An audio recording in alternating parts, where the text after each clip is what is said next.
Hello, friends. Welcome back to Crime Storyteller. Today, we're going to dive into a story that will keep you thinking for days. It's a story that starts with a simple call for help, something anyone might do for a friend, but ends in a mystery so dark, so full of twists, it feels like it's straight out of a horror movie. So grab your popcorn, get comfortable, and prepare for a long, chilling journey. Today, I'm going to tell you all about Dr. Daniel Torres, a surgeon loved by everyone, and how someone very close to him hid a deadly secret that no one, absolutely no one, saw coming. Imagine this. It's April 2018 in a cold, remote place called Frost Haven, Oregon. If you don't know where that is, here's a hint. It's a small town on a coast, surrounded by thick forests and a chilly sea. It rains a lot here, the air always smells like pine, and the people live quietly, knowing each other well. In this corner of the world lives Dr. Daniel Torres, a 58-year-old man who's not just anyone. Daniel is a famous surgeon, the kind who saves lives every day. But he's not only good with a scalpel, he also has a huge heart. His friends say he's always helping, always giving things away, always smiling. His patients love him so much that some even bring him cookies to the hospital. That's how special Daniel was. But one day, something changes. A worried voice comes through the 911 line. It's Michael Carter, a guy who says he's a close friend of Daniel. "I want to do a welfare check," Michael says. "I haven't heard from my friend in days, and I'm really worried." His voice shakes a little, like he's about to cry. Michael explains that Daniel was supposed to be at a super important medical conference on April 12th. It was a big event, with doctors from all over the country, and Daniel was set to give a talk. But he never showed up. No one has seen him, no one has talked to him. His colleagues at the hospital are nervous, his friends are confused. Where is Dr. Daniel? What happened to this man everyone loved so much? The Frost Haven police hear the call and decide they need to act. It's not the first time someone's requested a check like this, but this time it feels serious. They head to Daniel's house, a nice wooden home with a small garden, in a neighborhood where neighbors wave from their porches.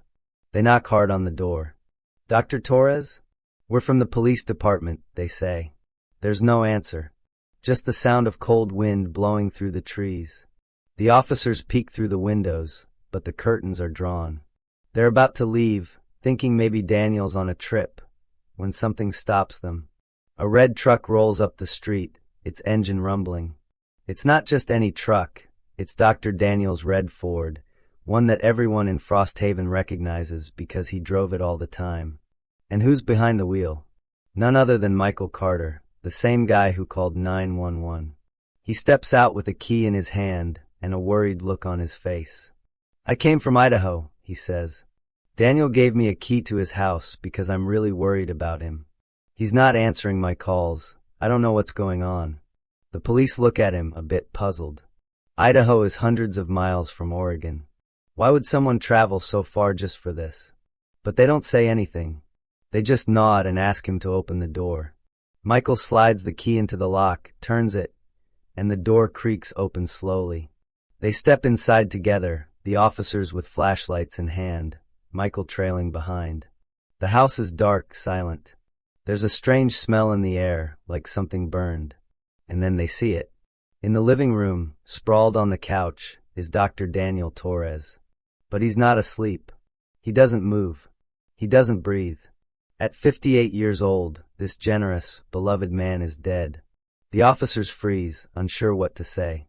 The friends waiting outside start to fear the worst. But this, friends, isn't a normal death. There's something very strange here, and this mystery is about to get way more terrifying than anyone can imagine. Deep in the officers' hearts, there's an odd feeling. This isn't what it seems, they think. And they're right. As they start looking around carefully, what seemed like a simple welfare check turns into a nightmare. Because soon they discover something that'll give you goosebumps. The killer wasn't just nearby. He was with them the whole time. So close, in fact, that he was the first to arrive at the crime scene. How is that possible?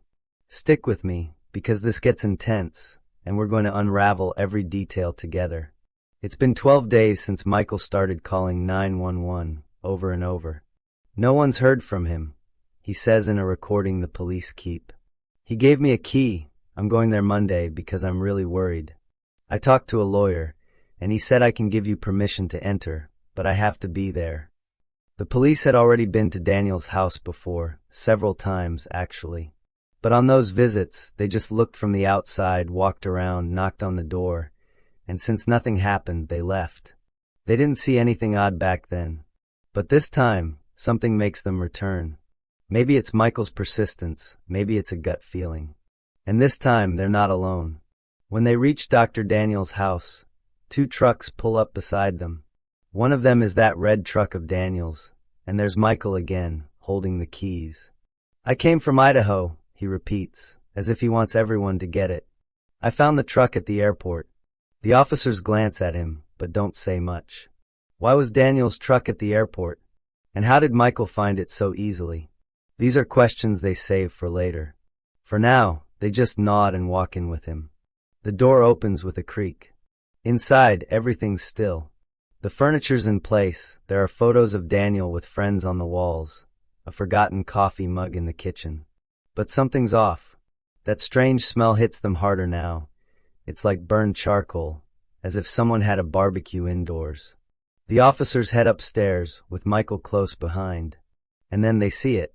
Yeah, he's here, an officer says, quickly pulling out his camera. There's Dr. Daniel on his couch, motionless. The man everyone knew as a generous surgeon, a loyal friend, is dead. It's a tough blow, friends. The police step outside to talk to the friends waiting, their faces grim. There's no easy way to say this, an officer says, but he's passed away. Oh God, someone cries out. They all break down, sobbing. I'm so sorry, the officer says. We're all sad. Some friends hug each other. Others slump onto the grass, stunned. But while they grieve, the police know the hardest part is yet to come. This isn't an accident. They have to figure out what happened here, and fast. The officers go back inside and start looking more closely. They head upstairs again and notice something odd. The air's thick, heavy with that charcoal smell. The balcony door is wide open, and there's a cushion placed in a strange way, like someone wanted smoke to come into the house on purpose. Near Daniel's body on the floor is a pill bottle with his name on it. Next to the couch, a coffee table holds things that make no sense, an open pack of bacon and a half-burned piece of charcoal. The officers exchange confused looks. What does this mean? They wonder. This isn't a normal scene, it's a puzzle. Outside, one of Daniel's friends, Thomas Reed, approaches the police. He's nervous, pacing back and forth. This house needs to be secure, he says, his voice shaky. There are things that need to be locked up. He points to a closed door in the house. That leads to a storage room, he explains. But the police know that's not true. They've heard stories about that door. It's not just any storage room. It's where Daniel kept his most valuable treasure.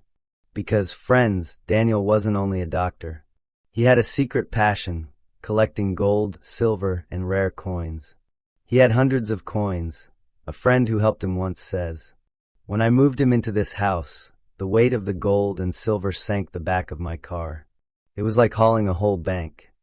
It was a dream treasure for anyone who knew about it." The police rush to open that locked door, hearts pounding. Will the treasure be there? Or has someone already taken it? When the door swings open, they're hit with a huge shock. There's no gold, no silver, they say, staring at empty shelves. Just 30 or 40 liquor bottles are stacked in a corner. Someone stole everything. But here's the weirdest part. There's no sign of a break-in.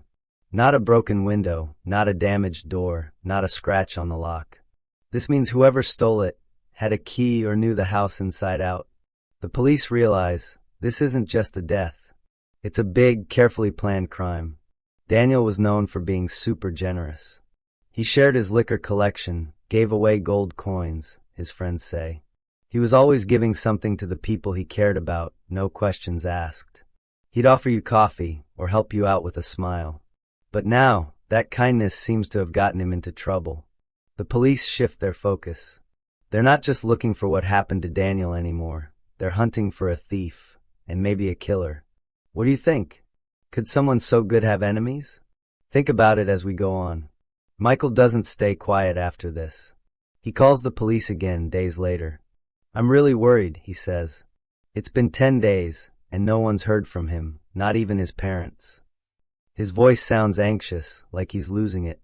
But when the police talk to Daniel's family, they hear something that doesn't add up. He was never depressed, Daniel's parents insist.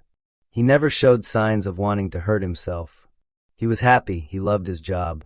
So if it wasn't natural, if he didn't take his own life, what happened here? The autopsy finally comes in after days of waiting. And what it says is disturbing. The cause of death is written plain as day: morphine overdose. But here's the big problem. There's no morphine in the house. Not a drop, not a pill, nothing. The officers search every drawer, every cabinet, and find no trace. But that's not all. In Daniel's blood, they find a prescribed sedative and a ton of carbon monoxide, 4 times more than what's normal for a living person. And that burned charcoal smell they noticed from the start, it's no coincidence. The balcony's on the windy side, an officer says, thinking aloud.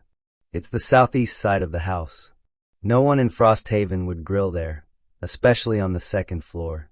The wind would ruin everything, and the smoke would go everywhere. This doesn't make sense. They decide to go back to the house and look more carefully, like detectives in a movie. And this time, they find something that chills them to the bone: strange marks on the walls all over the house. Those marks are where smoke detectors were removed. Every spot where one should be just has the base with wires sticking out, the officers say, shocked. There's not a single detector in the whole house. They're all gone. Daniel's friends, who are already talking to the police, are certain of something. He wasn't the type to climb ladders and take those down. He barely did simple stuff like grilling. Daniel always asked for help with things like that. Daniel didn't do this, someone else did. Someone who wanted the smoke to come in without setting off an alarm. The smoke flowed in freely, with nothing to stop it. And weeks later, Daniel's brother, Samuel Torres, is walking near the woods, not far from the house. He's thinking about his brother, his heart heavy, when he suddenly spots something odd among the trees. A pile of white things dumped on the ground. He pulls out his phone, takes zoomed-in photos, and yes, they're smoke detectors. 6 of them, tossed aside like trash. Samuel doesn't waste a second. He calls the police fast. "I found something," he says, almost shouting. The officers race to the woods, pick up the detectors, and bring them to the house. They match them to the empty bases on the walls, check the serial numbers, and they fit perfectly. Someone removed them and dumped them to erase the evidence. This isn't a simple theft anymore, friends. This is a murder planned with a lot of care. The police start suspecting someone close to Daniel. Whoever did this had easy access, they think. They had to know the house, know where everything was. They decide to check Daniel's financial records, something they hadn't done yet. And what they find is jaw-dropping. Daniel had sent money to several people in recent months, including someone named James Holt. Who's James Holt? They wonder, scratching their heads. And then, Michael says something that changes everything. "My name's James. Oh, my real name is Michael Carter," he says, nervous, like he let a secret slip. Michael, the same guy who called 911, who showed up in Daniel's truck, who said he was so worried about his friend. He claims he was really close to Daniel, that he even drove Daniel's truck with his girlfriend from Idaho to help out. But his attitude doesn't convince anyone. Something about how he talks, how he avoids eye contact, makes everyone suspicious. Michael wasn't just close to Daniel, he had legal power over his affairs. That means he could handle Daniel's money, his properties, everything. It was a huge amount of trust. But when the police ask him about the missing gold and silver, he says, "I don't know anything." His voice wavers a bit, and the officers don't buy it for a second. "You really don't know," they press. "Nothing valuable in the house?" Michael stumbles. No, well, yeah, actually," he says, tripping over his words. The police know he's lying. The next day, they decide to take a closer look at Daniel's red truck. They'd seen it before, but now they have a warrant to search it thoroughly. They pop open the glove box and find a receipt that turns everything upside down. It's a shipping receipt from Oregon Coastal Shipping, a company that hauls big stuff by boat. Michael shipped a package from Daniel's house to Idaho, and it wasn't small. It weighed nearly 2 tons. What's in that package? They wonder, eyes wide. They keep digging and find another receipt, this time from Walmart. Michael bought a bunch of plastic storage bins, the kind you use to pack things up. They head to the only Walmart in Frost Haven and pull the security footage. There he is, Michael loading up bins, smiling like everything's fine, but Daniel's nowhere in sight. Where was Daniel that day? They ask themselves. This isn't looking good for Michael. The police rush to Oregon Coastal Shipping. They get the security videos and see Michael unloading stuff into big containers. But there's bad news. Those containers are already on a barge headed to Portland. We've got to get there before he does, they say, and they speed off to the Portland port. It's a race against time, friends. They make it just in time, sweating and hearts racing. They find the containers at the port, set aside and ready for pickup. They crack them open carefully, and oh my God, they exclaim. There it all is: gold, silver, rare coins, liquor bottles, Daniel's checks, his passport. The stolen treasure is right in front of them, gleaming in the light. This isn't just about recovering stuff, it's the key to cracking the whole case. Now it's time to catch Michael. They trick him with a clever plan. They call him and say his containers are ready at the port. Michael, eager to grab his loot, falls for it and heads straight there. The officers are waiting. Hey Michael, they say calmly, and cuff him without a fight. He doesn't resist, just looks down. But the investigation isn't over yet. They go to Michael's house in Idaho with a warrant to search everything. There they meet Laura, his fiancée. She opens the door, confused. Michael said it was all gifts from a sick friend, she explains, tears in her eyes. But they find a special bag with Daniel's phones and wallet inside. That bag blocks signals to hide things, something criminals use. Laura realizes Michael fooled her, and not just her, but everyone. Michael was living 2 lives, friends. He was charming, a master manipulator. He had multiple girlfriends, people who knew him say. He could talk anyone into anything. He even worked as an adult film model under the name James Holt, a fake identity to cover his tracks. But how did he get to Daniel? It all started years ago in Boise. Daniel had a major surgery, and while recovering, he met Michael, who was working as a masseuse then. From a casual massage, it grew into something more, way more. Daniel and Michael got really close, too close. He was his sugar daddy, says Sarah, a friend of Michael's. Daniel sent him money, sent him stuff. They find love letters that prove it. Michael writes, "I love you, you mean the world to me." Daniel replies, "You'll probably kill me, but I'll never let you down." Those words feel dark now, almost like a prophecy. It all fits together like a puzzle. Michael bought charcoal at Walmart. It's right there on the receipt. He asks Sarah, "How much morphine does it take to kill?" On April 11th, he went to Daniel's house, gave him morphine to knock him out, removed the smoke detectors, and used a grill to fill the house with deadly smoke. Then he drove back to Idaho and faked worry with his 911 calls. It was a cold, calculated plan, but not flawless. Michael's charged with first-degree murder and robbery. The trial is long, with nearly 20 people testifying, sharing everything they know. But one piece of evidence sinks him, a video on his phone. It's Daniel, gasping, dying, recorded by Michael like it was a trophy. The jury doesn't hesitate. Guilty, they say. On May 15th, 2025, Michael gets 99 years in prison with no parole. Justice for Daniel, finally. Daniel was compassion and kindness, his brother says, voice soft. He helped so many people with his medicine and friendship. What do you think? Was it just about money, or was there something darker in Michael's heart? Let me know your thoughts in the comments. If this story gripped you, hit like, share it with your friends, and subscribe to Crime Storyteller. See you in the next mystery, friends. Until then.